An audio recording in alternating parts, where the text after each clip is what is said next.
Samantala, alamin natin mga kabrigada ang sitwasyon sa iba't ibang mga lugar na apektado ng lindol. Tanggap tayo ng report mula sa Brigada News FM sa Trento, Agusan.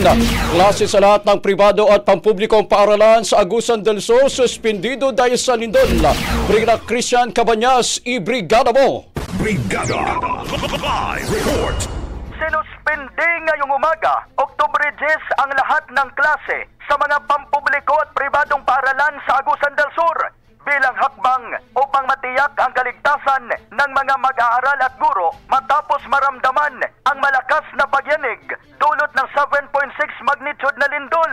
Ayon kay Agusan del Sur Provincial Governor Santiago Cani Jr., agad niyang ipinagutos ang suspensyon ng klase upang maiwasan ang anumang panganib sa mga kabataan at mga kawani ng paaralan.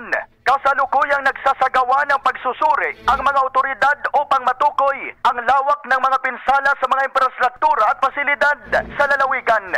Patuloy ding binabantayan ang mga posibleng aftershocks at iba pang epekto ng lindol.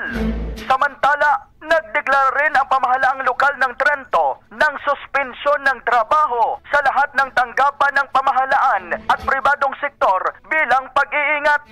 Sa ngayon, nagpapatuloy ang verifikasyon sa mga lugar kung saan iniulat ang mga pagguho ng gusali at pagkasugat ng ilang mga residente matapos ang naturang insidente.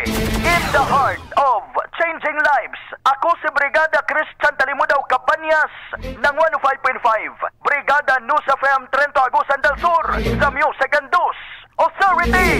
Ang bahaging ito ay hatid sa atin ng DriveMax Herbal Capsule. Lalaking angat, tumatagal.